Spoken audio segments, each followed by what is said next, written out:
जब इंद्र ने बलि को पराजित करके उनकी संपत्ति छीन ली और प्राण भी ले लिए, एक तरह से बलि को,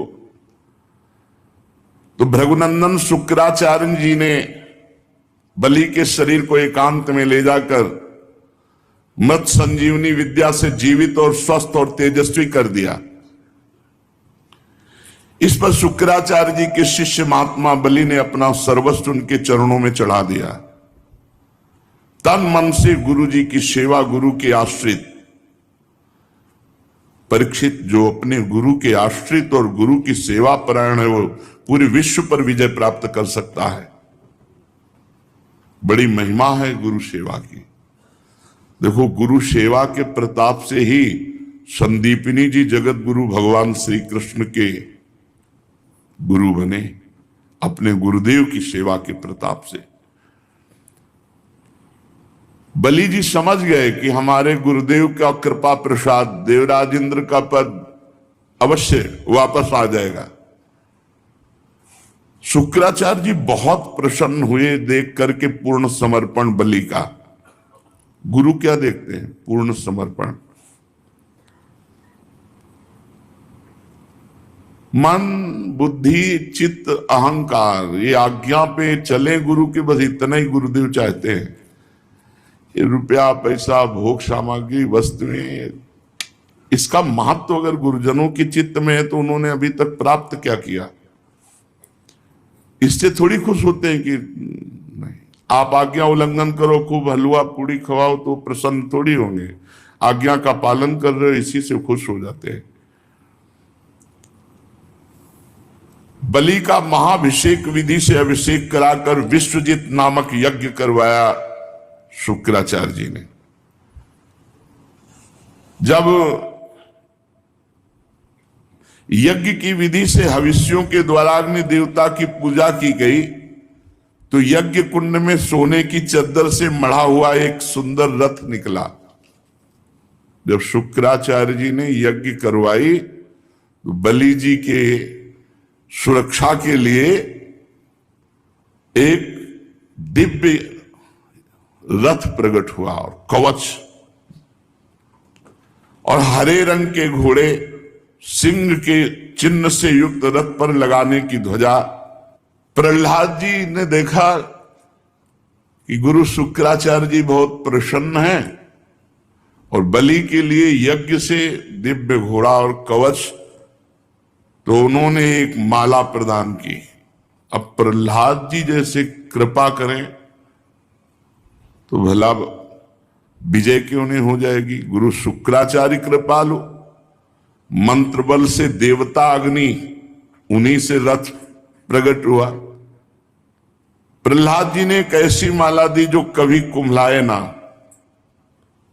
और माला गले में पड़ी तो कोई पराजित नहीं कर सकता। शुक्राचार्य जी ने शंख दिया,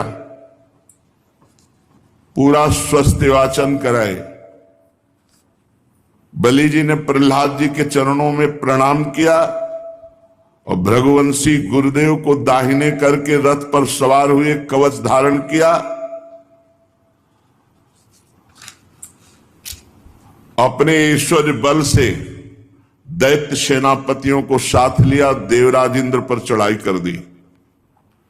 ऐसा लग रहा था मानो आकाश को पी जाएंगे, क्षितिज को भस्म कर देंगे।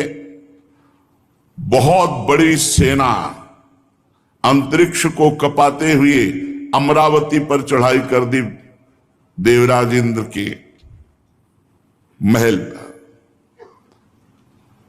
जे भी राजधानी अमरावती देवताओं की दैत्यों ने घेर ली। अब तो विश्वकर्मा का बनाया हुआ दिव्य शव स्थान नष्ट भ्रष्ट करने लगे दैत्यजन। देवांगनाएं भागने लगी। अमरावती इतनी मनोहर थी मानो त्रिभुवन की सुंदरता वहां एकत्रित की गई हो। इंद्र ने देखा कि बलि के सामने टिकना असंभव, क्योंकि उनके ऊपर गुरु कृपा है। तो अपने गुरु बृहस्पति जी के पास गए, उनसे बोले भगवान इस बार तो ऐसी शक्ति दिखाई दे रही कि जीत पाना कठिन है। मैं देखता हूं कि बलि को कोई रोक ही नहीं सकता, ऐसे प्रलयनकारी आग की तरह बढ़ता चला आ रहा है। आप कृपा करके बताइए कि मेरे शत्रु की इतनी जल्दी इतनी बढ़ती कैसे हो गई और इसे कैसे दबाया जा सकता है। देवगुरु बृहस्पति ने कहा इंद्र, मैं तुम्हारे शत्रु बलि की उन्नति का कारण जानता हूं, उसने अपने गुरुदेव को रिझा लिया है। शुक्राचार्य जी ने अपने शिष्य बलि को महान तेज शक्ति का खजाना बना दिया। इस समय सर्वशक्तिमान भगवान के सिवा काल की भी ताकत नहीं कि बलि को पराजित कर सके, केवल भगवान। इसलिए तुम बिना लड़े भागो, बृहस्पति जी ने सलाह दी, और जाओ त्रिभुवन में कहीं भी छुप जाओ, भागो, सब खाली करो अमरावती। युद्ध नहीं, कोई नहीं जीत सकता बलि से। प्रतीक्षा करो भगवान की कृपा की। इस समय शुक्राचार्य के तेज से बलि की उत्तरोत्तर वृद्धि हो गई है, और जब इन्हीं शुक्राचार्य जी का यह तिरस्कार करेगा तब ये पराजित हो सकता है, अन्यथा नहीं। जिन शुक्राचार्य जी की कृपा से इतना बल वैभव, उन्हीं शुक्राचार्य जी का जब अपमान करेगा तब ये पराजित होगा। बृहस्पति जी स्वार्थ और परमार्थ से परम ज्ञानी हैं। उनकी सलाह मानकर समस्त देवता अंतर्ध्यान हो गए, पूरा स्वर्ग खाली। विरोचन नंदन बलि ने देखा कि अमरावतीपुरी में कोई लड़ने वाला ही नहीं। तब उन्होंने भृगुवंशियों से अनुगत 100 अश्वमेध यज्ञ किए, क्योंकि इंद्र पद का अधिकारी वही जो 100 अश्वमेध यज्ञ कर ले। अब तो महाराज चंद्रमा के समान शोभायमान हो गए इंद्र पदवी पर बलि। गुरुदेव की कृपा से प्राप्त समृद्ध राजलक्ष्मी को बड़ी उदारता से उपभोग करने लगे और अपने को कृतकृत्य मानने लगे। जब देवता भाग कर छिप गए, स्वर्ग का अधिकार छीन गया, तो देव माता अदिति बड़ा दुख हुआ। अपने पुत्रों की दुर्दशा देखकर बहुत दुखी हुई।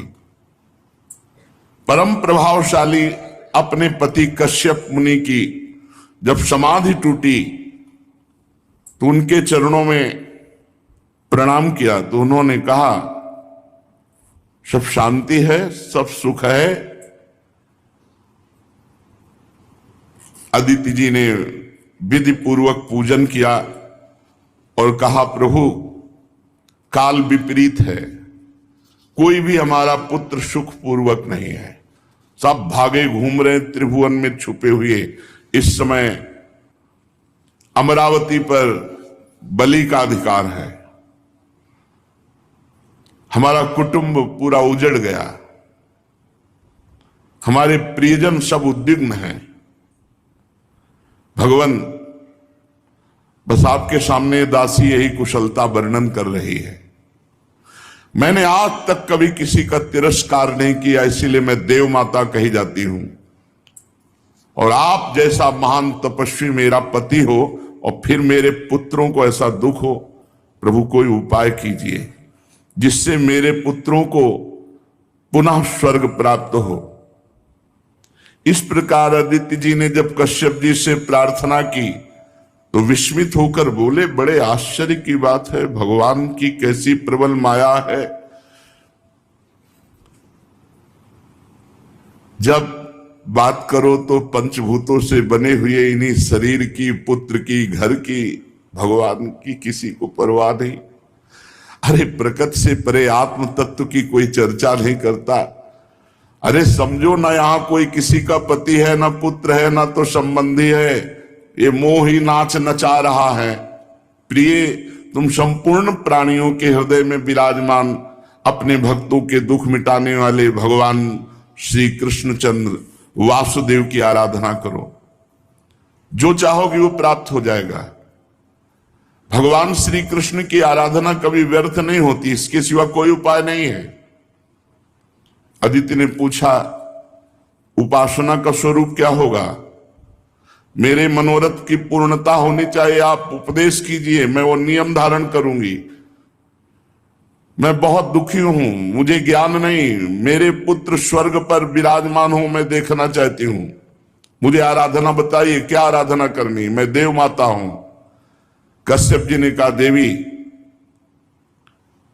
भगवान को प्रसन्न करने के लिए जिस व्रत का उपदेश वो मैं तुम्हें बता रहा हूं, ये फागुन के शुक्ल पक्ष में 12 दिन तक केवल दूध पीकर किया जाता है,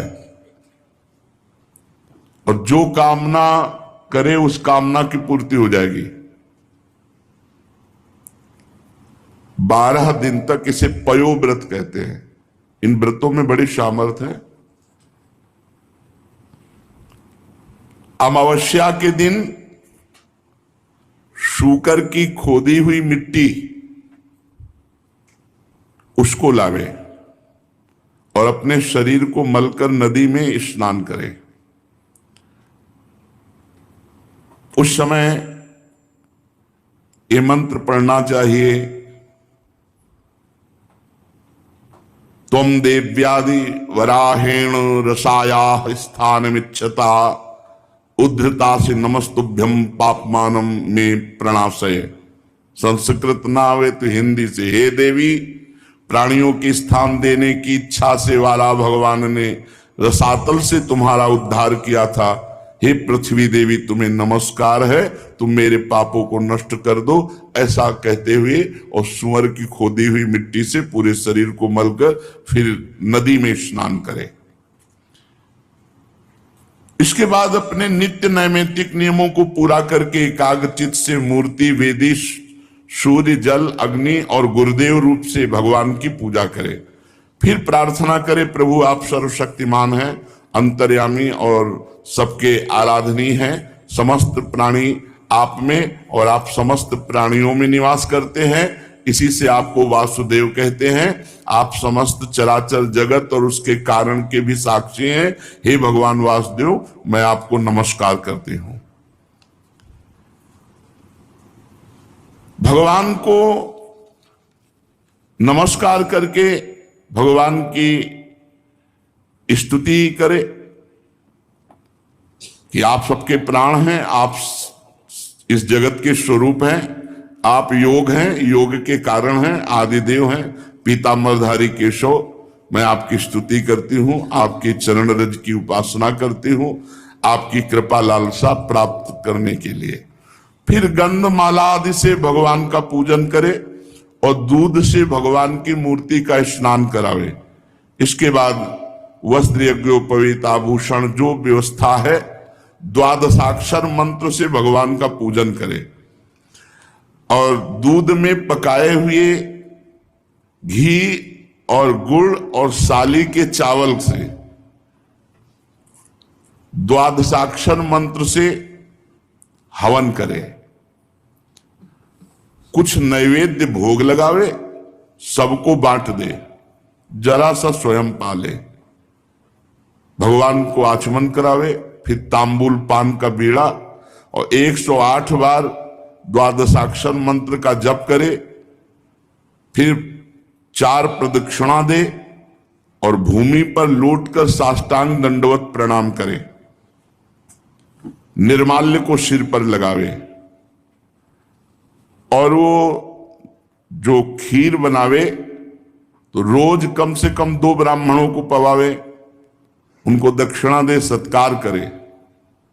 ब्रह्मचर्य से रहे, प्रातःकाल स्नान करके दूसरे दिन फिर ऐसी पूजा करे, फिर भगवान को वैसे दुग्ध स्नान, फिर वैसे 2 ब्राह्मणों को। 12 दिन तक ऐसे ही ब्रह्मचर्य रहकर वो स्वयं केवल दूध पिए, पयोव्रत कहते हैं, और भगवान की ऐसे आराधना करे, जो चाहेगा वो प्राप्त हो जाएगा, व्रत कहते हैं। और भगवान की ऐसे आराधना करे, जो चाहेगा वो प्राप्त हो जाएगा। ये फाल्गुन शुक्ल प्रतिपदा से लेकर त्रयोदशी पर्यंत ब्रह्मचर्य से रहे, भूमि पर शयन करे, 3 समय स्नान करे, झूठ न बोले, पापी आदमी से बात न करे और पाप की बात न करे, और छोटे बड़े सब भोगों का त्याग कर बिल्कुल ऐसे ही रहे जैसे संत, किसी भी प्राणी को कष्ट न पहुंचाए, भगवान की आराधना करे, तो ये बहुत कम समय में 12 दिन में ये पयोव्रत रखने वाला जो कामना करेगा उसकी पूर्ति हो जाएगी। अत्यंत एकाग्रचित होकर के इसकी आराधना करना चाहिए। पयोव्रत, इसका नाम पयोव्रत है। ब्रह्मा जी ने मुझे बताया था, मैंने तुम्हें बता दिया। देवी तुम भाग्यवती हो, तुम इसको कर सकती हो। कल्याणी, भगवान को संतुष्ट करने वाला ये सर्व पयोव्रत है, जिससे भगवान प्रसन्न होते हैं। परीक्षित अपने पतिदेव महर्षि कश्यप जी का उपदेश प्राप्त करके अदिति ने सावधानी से 12 दिन तक पयोव्रत का अनुष्ठान किया। जे ही पूरा व्रत हुआ तो सामने देखा भगवान प्रकट हो गए।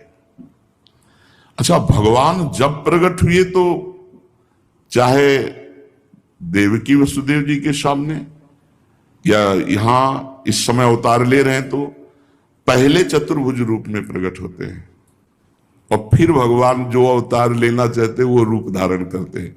तो यहां भी शंख चक्र गदा पद्म धारण किए हुए सामने प्रकट हो गए। अदिति जी तो विकल हो गई और प्रेम विह्वल होकर पृथ्वी पर लौटकर साष्टांग दंडवत प्रणाम किया। फिर उठकर हाथ जोड़कर भगवान की स्तुति करने की चेष्टा की, परंतु इतना आनंद, इतने आंसू की बोल न सकी। सारा शरीर पुलकित हो गया और आनंद उल्लास के साथ कंपायमान शरीर चुपचाप खड़ी हैं। परीक्षित, यज्ञेश्वर भगवान श्री हरि देख रहे थे। माता अदिति धीरे धीरे साहस करती कि भगवान का कुछ स्तवन करें, पर स्थिति इतनी प्रेम विकल है। फिर हिम्मत की और लड़खड़ाए हुए शब्दों में कहा, आप यज्ञ के स्वामी हैं, स्वयं यज्ञ हैं, आप अच्युत हैं। आपके चरण कमलों का आश्रय लेकर घोर पापी भी भव समुद्र से तर जाता है। आपके नाम का कीर्तन, नाम का श्रवण ये संसार से तारने वाला है। आपके नामों के श्रवण मात्र से परम कल्याण हो जाता है। हे आदि पुरुष, हम आपकी शरण में हैं। सारी विपत्तियों का आप नाश करने वाले हैं। हे स्वामी, आप हमारा कल्याण कीजिए। भगवान ने कहा, देवताओं की जननी, मैं तुम्हारी अभिलाषा को जानता हूं। शत्रुओं ने तुम्हारे पुत्रों की संपत्ति छीन ली है, स्वर्ग से खदेड़ दिया है। तुम चाहती हो कि युद्ध में तुम्हारे पुत्र उन्मत्त वाले बलि असुरों को जीतकर विजय लक्ष्मी प्राप्त करें, इसीलिए तो आराधना किया है ना। तुम्हारे पुत्र धन समृद्धि से युक्त हो जाएं और जैसे विराजमान थे पहले स्वर्ग में वैसे ही आनंद हो जाए। तो देवी, ये तो नहीं हो सकता। असुर सेनापतियों को जीता नहीं जा सकता, ऐसा मेरा निश्चय है, क्योंकि ईश्वर और गुरु उनके अनुकूल हैं। लड़ाई नहीं की जा सकती, पर मुझे प्रसन्न कर लेना व्यर्थ भी नहीं जाता। इसलिए मैं तुम्हारे लिए तुम्हारा पुत्र बनकर जाऊंगा और जाकर के उनसे मांगूंगा। लड़ाई तो नहीं हो सकती, मांग करके भिक्षा रूप में फिर तुम्हें देंगे।